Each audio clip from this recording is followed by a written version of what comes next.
Welcome to this special edition of The Bottom Line. I'm Susan Kenedy.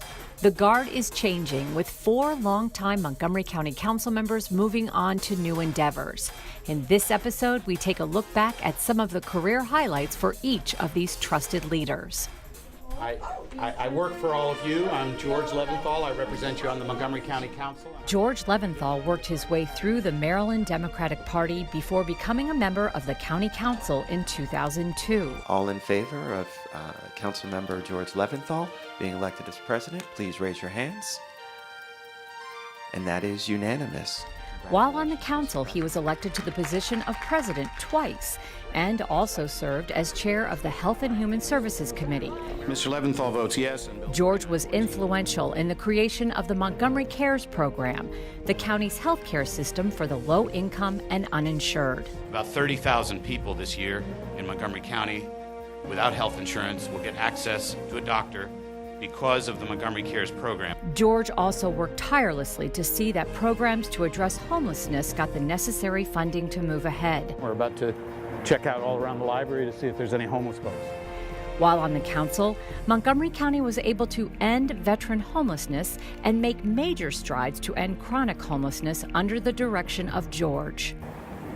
And these are the people who most need the help of government. And so I've always felt compelled to do what I can on a priority basis. You are working for the county? That's what I'm doing. And I can't think of any priority more significant than people who don't have a roof over their head, don't have a place to stay, or sleeping in the woods, or sleeping on the street, sleeping behind 7-Eleven.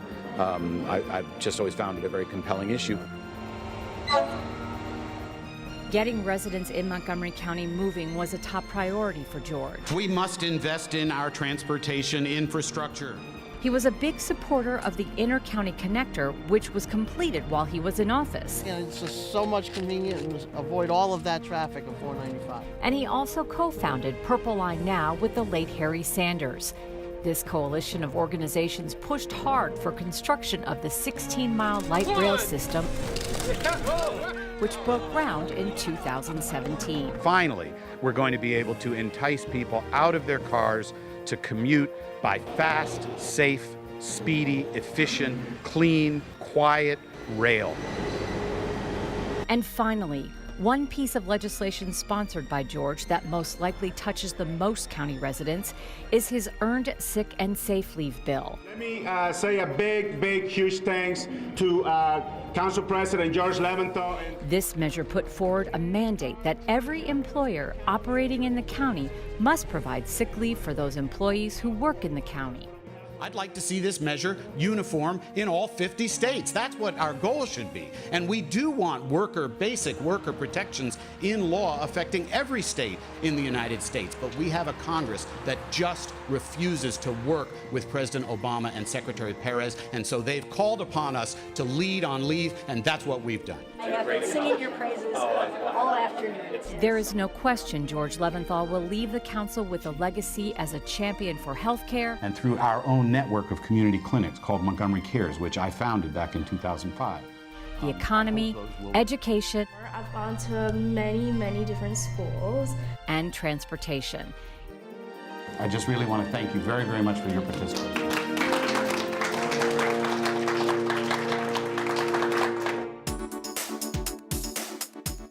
After serving 2 terms on the Montgomery County Planning Board and 1 term as mayor of Garrett Park, Nancy Floreen was elected to the County Council in 2002. And that I will be faithful. During her tenure, she served as chair of the Council's Planning, Housing, and Economic Development Committee. Congratulations, President Floreen. Thank you. And presided as president of the council in 2010 Thank you very much. and 2016. During her first term as president, she initiated the council's first fiscal plan to ensure long-term fiscal stability. What we've done is put together in a rather, I hope, a clear document how we anticipate meeting some of our ongoing obligations, retiree health insurance. We cut the deal with the Board of Education over school funding. It never happened before. In return for additional dollars, the school system actually agreed to do some things we wanted them to do in terms of how it operated. I think that was the hardest thing, and I think the most important thing. Nancy sponsored numerous pieces of legislation while on the council that created incentives and facilitated production of affordable housing, including a recent update to the moderately priced dwelling unit program, which offers more affordable homes to residents. Nancy also privatized economic development with her creation of the Montgomery Business Development Corporation, now known as the Montgomery County Economic Development Corporation. All of you here have a lot of power. As chair of the Fed Committee, Nancy led the council through numerous master plans establishing long-term visions of the community. Nancy also oversaw the revisions of the county's outdated zoning code, which had been in place more than 30 years. In 2014, when the new code was adopted, she and other staff enjoyed a proper burial for this overly complex document. We are really changing the way that we communicate in a way that's really responsive to the community, that accommodates so many concerns and makes it clear for once what the rules are and how important community engagement and thoughtful presentations really are. Nancy sponsored and advocated for legislation that created property tax credit for seniors, veterans, and homeowners while standing firm in her support for new transit and roads, including the ICC and most recently Montrose Parkway East. Prospect of an enormous number of new employees and jobs in that location is breathtaking. Nancy Floreen will be remembered as a no-nonsense, resilient leader who led the county through the toughest of fiscal times while working to reinforce the county tax base by attracting jobs and providing housing for county residents.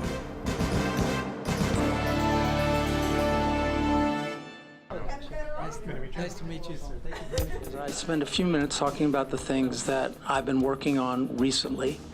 Roger Berliner was first elected to the County Council in 2006. As the District 1 council member, he represented parts of Poolsville, Happy Poolsville Day! Potomac, Bethesda, and Chevy Chase. During his time on the council, Roger made a name for himself by putting pressure on energy giant Pepco. I, for one, who've been involved in this kind of work for 25 years, have not heard a satisfactory response. To ramp up its energy reliability plan. Assume with me that this is a crisis that needs to be resolved now. Absolutely now. All right?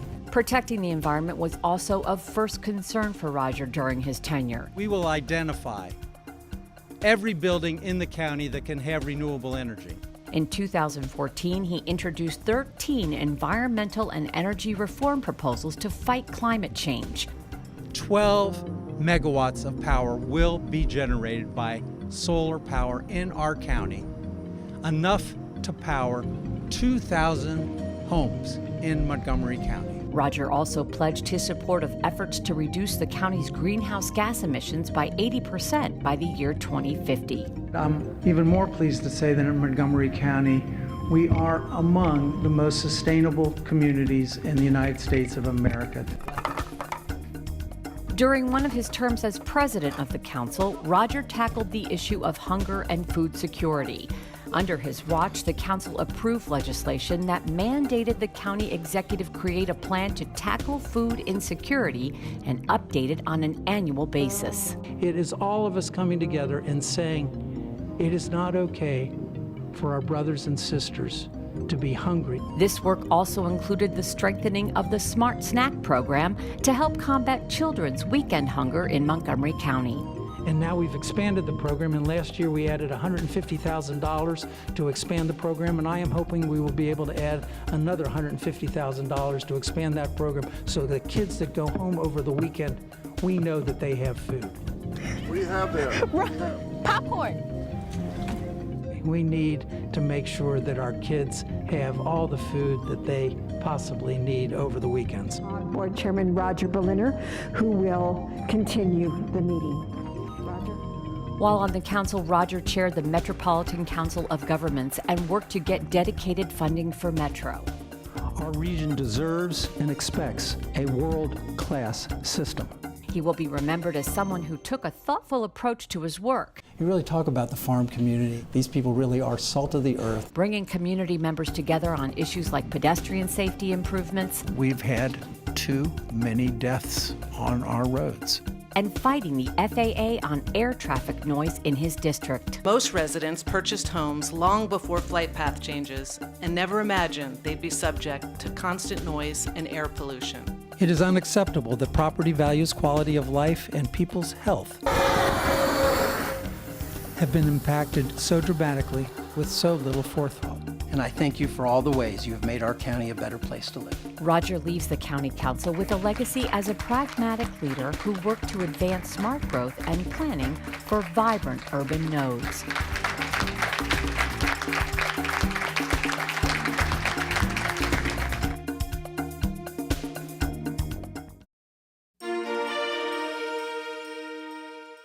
Marc Elrich was elected to the county council in 2006. It took me 4 times. I lost 4 times before I won. Prior to his arrival, he spent 19 years as a member of the Tacoma Park City Council and 17 years as a teacher with Montgomery County Public Schools. While on the council, he has served as chair of the Public Safety Committee and as a member of the Education Committee. Marc made bringing bus rapid transit to Montgomery County one of his top priorities and developed the first BRT plan for the county in 2008. When it comes to public transit, that has been a priority, of course, for Ike and to his entire team. I want to thank them. To all the members of the County Council, this is a team effort. Thank you all. I do know that it's been a special passion and priority for Marc Elrich, so congratulations to you and the entire team here today. I knew we'd get here. I didn't know it would take this long, but I knew we'd get here. In 2013, Marc took the lead in a national movement by state and local leaders to address the issue of the minimum wage. Councilmember Elrich took this on, and he deserves a great deal of credit. Let's give him a round of applause. The council overwhelmingly voted to support raising the minimum wage in 2013. Pay people a living so they don't need to rely on welfare. Right. Nobody wants to rely on welfare. If you're in a 2-earner household working full-time, this is on the order of $360 a month. This is real money. This is not a personal thing. This is trying to do something about what to me is a really, it's just a wrenching problem, and it's something we have the capacity to do something about. And in 2017, Marc once again moved to raise the minimum wage to $15 per hour. We have a unanimous vote. That first attempt was vetoed by the county executive, but a second amended measure became law in November of 2017. I see this as a game changer. The most important thing to me is I want kids going to school fed. I don't want them dragged to emergency rooms in the middle of the night because they're not able to get medical care the way we do. I want people to be able to pay for child care without absolutely going broke. And I'm just thrilled. And to get it unanimously. Let me acknowledge and thank Councilmember Marc Elrich. He has been fighting this battle for a long time. First one goes to Marc. Through his leadership, his tenacity, his hard work, we are here today. Everybody's rent is calculated on the basis of rent and taxes. Throughout his political career, Marc worked to strengthen the rights of those residents who are renters through legislation he crafted that was then passed by the County Council. This bill provides better access to quality rental housing and protects tenants from large rent increases and gives renters a mechanism for resolving disputes. Mr. Elrich has the floor to offer amendments to the legislation. Marc Elrich will be remembered as a council member whose legislation was some of the toughest to pass through the County Council. He has been a strong, passionate voice for the workers of our county. He was a leader who thought independently and stood firm in his beliefs.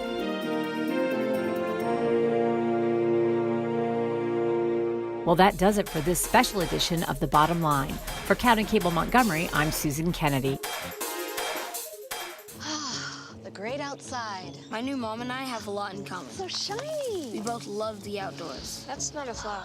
And she knows a lot about wildlife. A labradoodle.